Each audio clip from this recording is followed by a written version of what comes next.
My story starts at age 6. My parents took me to my pediatrician to have a checkup, and during that checkup, the doctors heard a murmur. So they referred me to the local pediatric cardiologist where they could do tests. Turns out I did have a heart murmur, later diagnosed as aortic valve regurgitation, which is where the blood flows to the aortic valve, but not all of it goes through far enough, and then it comes back, which makes the heart work even harder to pump that blood out, so it adds stress to the heart. And after that, things just kind of progressed into needing heart surgery. I had my first heart surgery whenever I was 14 years old.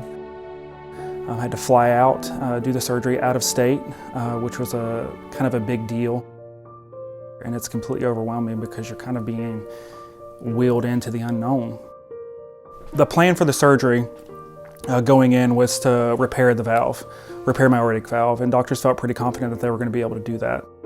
Their machines, I guess, weren't as advanced as ours at home, so they didn't catch that the repair didn't take. So we didn't find that out until a couple weeks after when I got back.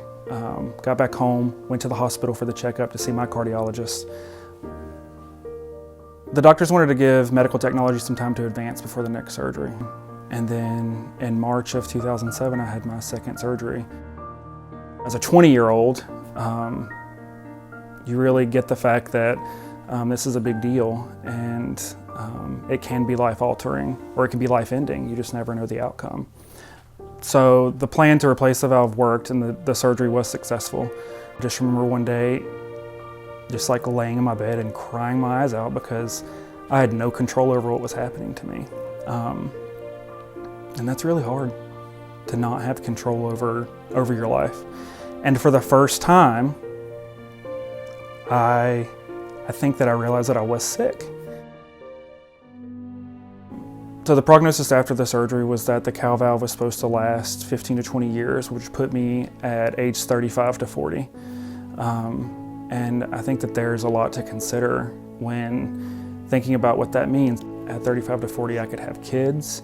At 35 to 40, I could have a really good job and have to potentially lose that job to have surgery again. And I think that if I have to do this again, it's going to be pretty tough.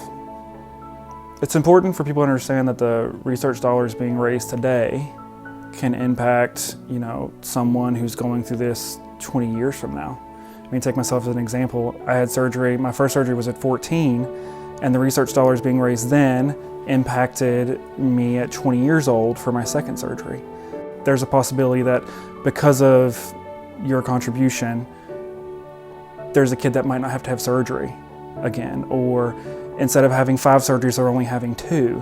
There's all these possibilities with giving to the American Heart Association. What I want people to understand is that whenever you think about giving to the American Heart Association,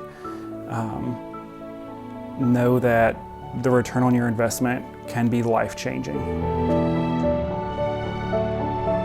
When I think about why I'm thankful for the American Heart Association, my family's why. My wife is why. This life I live is why.